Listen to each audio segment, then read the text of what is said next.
we're talking about having video games and things like that that could help boost that social. But at the same time, we're not talking about, you know, party every day. So I think that there is indeed different a difference in the kind of proposal for each space. Definitely.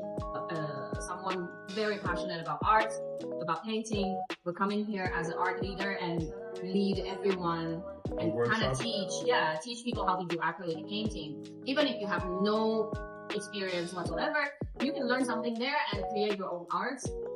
Get on my new Tinder, yeah. Kind of.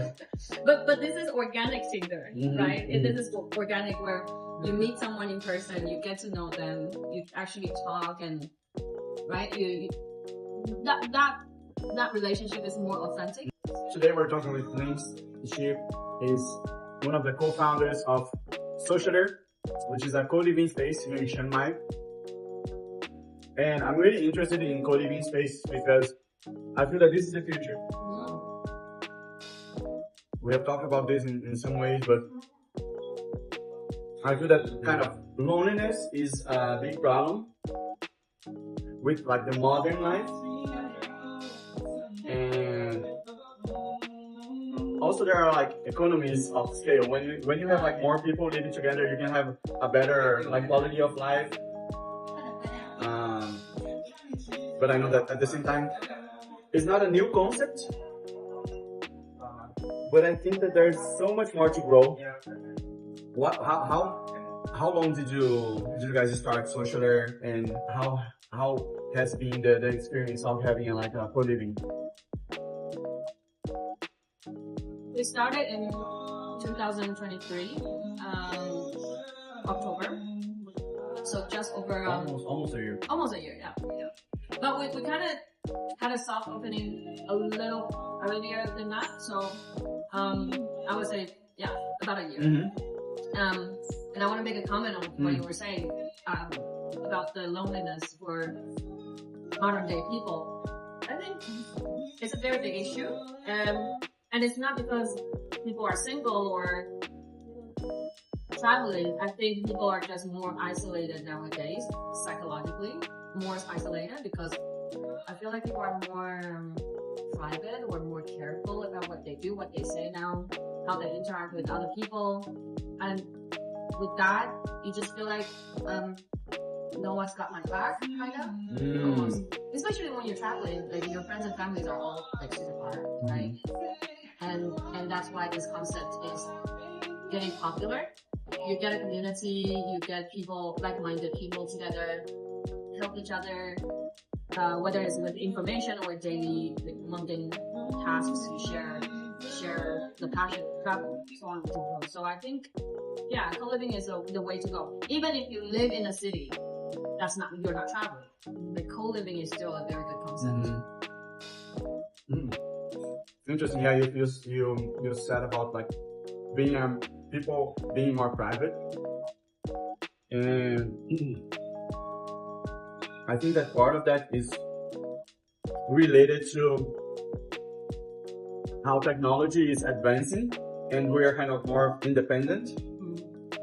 We can do things like from our phone. We don't need to talk too much with people that are around us, but that's kind of making us become more distant than those around us. And I have an exercise that I do right now, which is like asking myself, how good can today get? How good I ask myself in the morning when I'm journaling, how good can today get?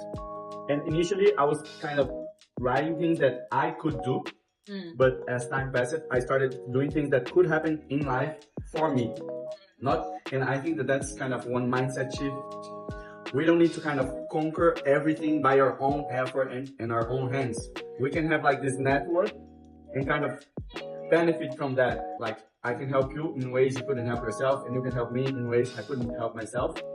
So I think that this kind of community mindset is also a shift that we're going through, and we need to go through more and more, so that we're able to like be stronger as a community, as a society. And since you opened like a year ago, you feel that there is a good receptivity of this concept? You feel that people are looking for it, or you feel that this still has a lot of space to grow? How do you feel that? Do people know what co-living is? I think people confuse co-living and hostels a lot. In my own definition, hostel, I guess with the market shifting, different concepts, different vibes now, I think hostels, of course, you make friends at hostels and you stay at a dorm, you have roommates, so on and so forth. That's still very much true. However, I feel, not just me, also I've heard from other guests as well, hostels are more defined as somewhere you go look for a party. Yes, you make friends and that, and you go out drinking, you go out to travel or explore the city together and things like that. It's more focused on social life, right? Co-living and in hostels, people tend to stay very short time. You don't really go to a hostel and stay for a month, 2 months, right? Usually people stay for 3-4 days, up to a week maybe. Whereas co-living has a lot of traits like a hostel, but people stay longer and you actually become, I would say, a deeper level of friends. In the end, because you stay, a lot of our guests stay 2-3 weeks, sometimes 2-3 months. And then you share the kitchen, you share the bathroom, you share the common workspace as well. So there's a lot of time for you to really get to know your roommates or housemates. And I do see a lot of people in the same industries would help each other with the projects or give each other opportunities in terms of work or gigs. And that's beautiful to see. It's rare to see that in hostel. I like traveling with budget traveling. I stay at hostels all the time because I like to see what other people do and other businesses stealing a little bit the kind of ideas, yeah. But yeah, again, staying at a hostel is nothing. Well, I would say it's still fun, but more for short time. For sure. Yeah, it's interesting that you bring this information that people usually confuse hostel and co-living, and that shows me that I understand at first, because we're talking about sharing rooms, which is not a very common concept. Usually, at least when I grew up, even the whole concept of hostel was not too familiar for me growing up in Brazil. The first time I stayed in a hotel is when I went to the US. I was like 24. So before that, I didn't even know this concept. And and yes, you have like a shared room. In a co-living space, you also have a shared room, but there are differences there. So longer term stay, and also being more focused in work. And I've seen this in Socialer, for example. People that come here, they're more like, okay, like focus on work. But at the same time, I think there's an important like social aspect to it. And I think that's something that we're still learning how to do it on a kind of efficient way. Like we're talking about having video games and things like that could help boost that social. But at the same time, we're not talking about, party every day. So I think that there is indeed a difference in the kind of proposal for each space. Definitely. I think not just us, with all the other co-living and co-working spaces that I have seen in the city and other countries as well. Co-living, co-working spaces definitely have a more diverse profile of events. You can get events in hostels as well, but usually, again, it's more like for fun, focus on social. Whereas in co-living and co-working spaces, it could be very either professional, educational, or entertaining. For example, another co-working space nearby, they have a regular AI catch-up meetup. And we do workshops sometimes with different experts in town. Like speech coach will come in and teach you how to do a sales speech or things like that, right? And then we also have art jamming where someone very passionate about art about painting. We're coming here as an art leader and lead everyone and kind of teach people how to do acrylic painting. Even if you have no experience whatsoever, you can learn something there and create your own art. We have so many customers and so many people from outside that would join the meetup and create beautiful paintings. And that's somehow like, it's interesting to see them being surprised by themselves. Oh, I can actually create something beautiful too. They never thought about it. So again, I think co-living and hostels share a lot of traits, but co-living is more diverse in terms of events. Got it, having more diverse events. And what do you see are the main challenges with kind of identifying which events to have, or maybe challenges in general that you see, okay, if we could solve this, I think the demand for people in like co-living space would 10x. Because I think it's a very valuable practice, like to be in these kind of spaces. And I would want more people to do that, so that I have more people to connect with and like more spaces and kind of have this as a lifestyle moving forward. So what do you see as the main challenges with this kind of practices? For our city in Chiang Mai, people move around a lot. It's a digital nomad city, at least for tourism business, right? So we see our guests, maybe the longest, like I said, 3 months, but most of them stay 2-3 weeks. And people who don't stay with us also stay here for maybe 2-3 weeks or a month to 2 months. So people move around and you have to constantly understand the trends. There's a churn of people. Yeah, there's a churn. And you kind of have to be very connected. Like you yourself as a business owner have to talk to your guests a lot and go out and see the market more to understand who's in town now, what type of people are in town. Then you develop events based on what's required at that moment. And that's from the attendees' perspective. But then you also need to think, oh, who's in town that can host events? Who can be the speaker of the event or a workshop leader at the event? Because again, these people, at least for Socialer, we get people that are also digital nomads to come in, to host workshops, to host events, right? So both sides, the hosts and the attendees, it's kind not like this matchmaking, matchmaking of trying to understand the things. Exactly. And then I think the third is to develop interesting concepts.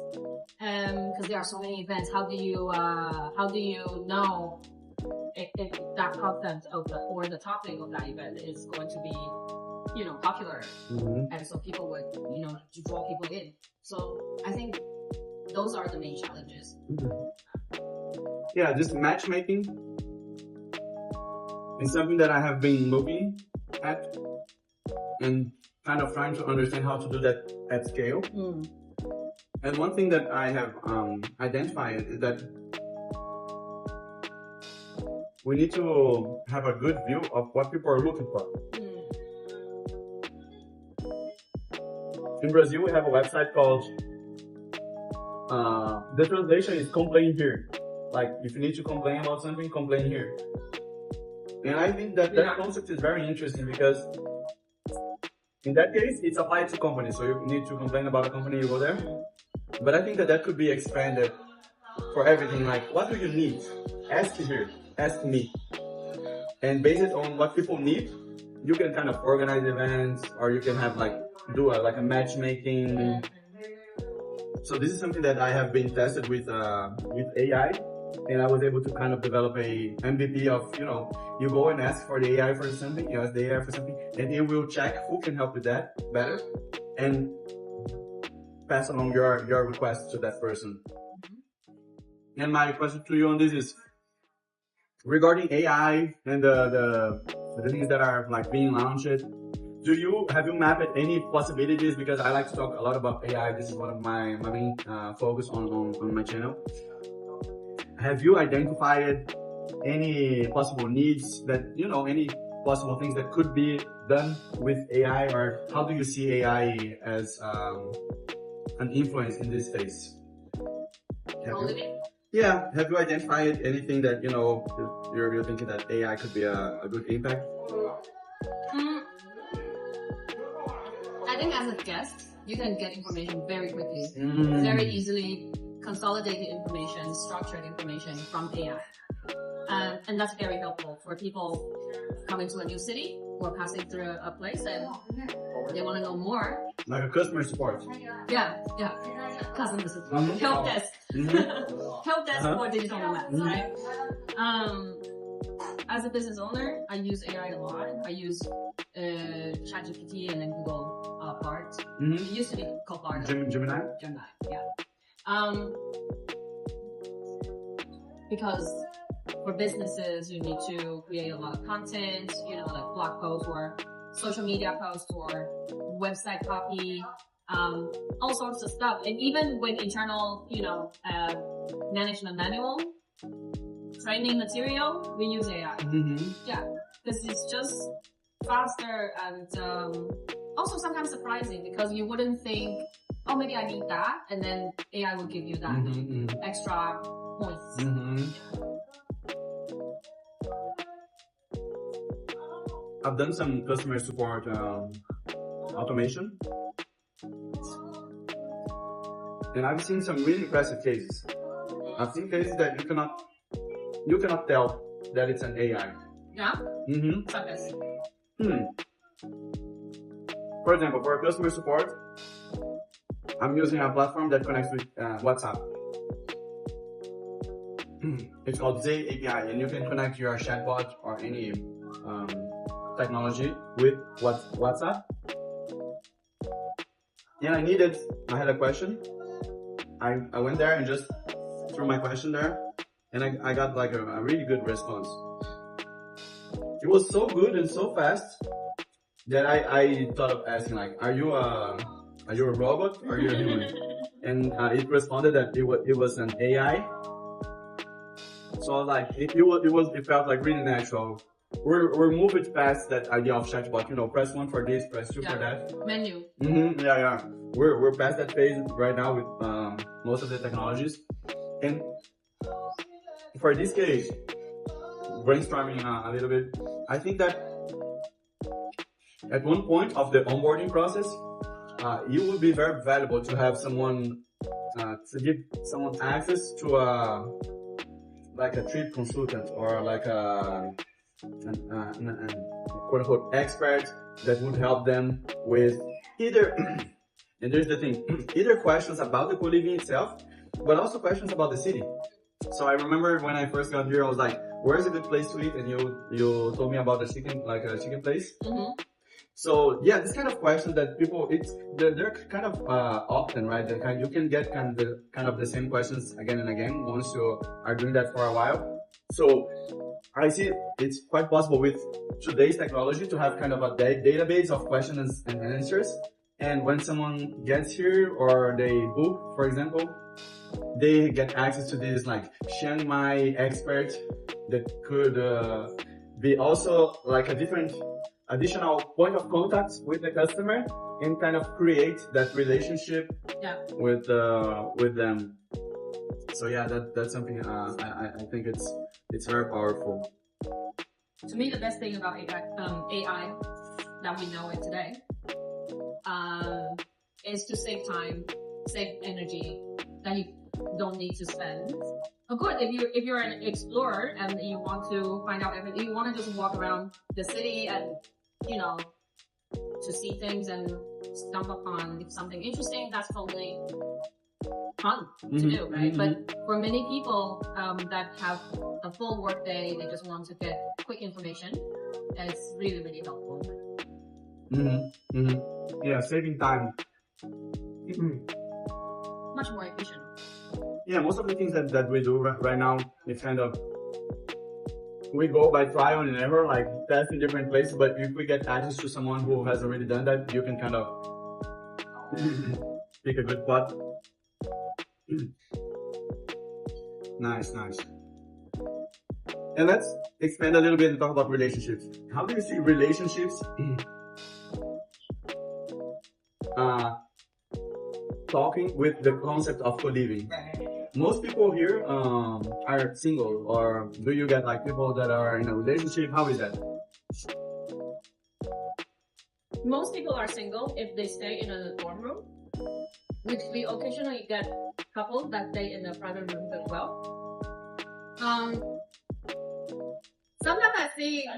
Sometimes I see single people, something growing between them, and it's really cute. It's really cute because every day maybe you stay in the same dorm, and then you come downstairs, you work side by side. I've seen a guy and a girl that just went to fly together for over a weekend and then came back to stay with us again. It was really interesting to see. Yeah. So this kind of space can also be a way of people to a new get from a new Tinder. Yeah, the kind of. But this is organic Tinder, right? And this is organic where you meet someone in person, you get to know them, you actually talk, and right, that relationship is more authentic in my opinion. Whereas I guess on a dating app, you kind of go through the 50 checklist or 50 questions on your checklist, and you have to repeat it, over and over with the different matches. It sounds like I'm very experienced. Very, very detailed. No, but so this would be the future, like the future of dating also. I think dating is part of one element to it. One of the possibilities, right? Because again, when you're traveling or when you're living outside your family, you do a co-living, you meet new people. There's all sorts of, it's human connection regardless, right? There's all sorts of relationships you can develop. It could be romantic relationship, it could be friendship, it could be business relationship. Anything is possible. Relationship, yeah. Nice. Is there any other message or other idea that you would like to kind of use this opportunity to talk about and have more people getting to know that and possibly having that in mind? Maybe something that they haven't considered. Aside from come to Chiang Mai. Definitely come to Chiang Mai. Definitely come to Socialer. I think people need to travel more. Travel more. Yeah. Occasionally I would, I think we've all seen it, right? Like, short videos online showing how ignorant some people can be about different continents, about different countries, and even with very simple questions that we deem is simple, they probably cannot even, have no clue about it. So I think if everyone can really, if they have the luxury to travel, it should happen. It should happen so that you get to know different people and get to know different culture. And I always have this idea that put any two random people from this planet together, you have more in common than not. Yeah. Any two random people, you for sure will have more in common. Yeah. So there is a lot to connect. Yeah. About. Yeah. And I think most of the disputes, fights, wars, so on and so forth, they happen because you don't know each other. Think about how in school or at work, you don't talk to each other, you don't complain about each other to their face. You complain about them in their head, right? So again, why is there racism or stereotypes? Because you don't know them. In person, when you see it, when you experience it, you will see a lot of things you thought you knew would be wrong or would be somehow different, right? So I think people should travel more. So interesting. Yeah, like traveling more could lead not only to like personal growth, like getting this broader vision, getting this broader understanding of the world, but also could lead to like more peace and less conflict. That's it's like the medicine is like sweet medicine. It's like the best medicine for one of the biggest challenges that we have right now, which is like connecting with other people. Yeah, I think so. Nice. Thank you, Linz, for taking the time. Yeah, my pleasure.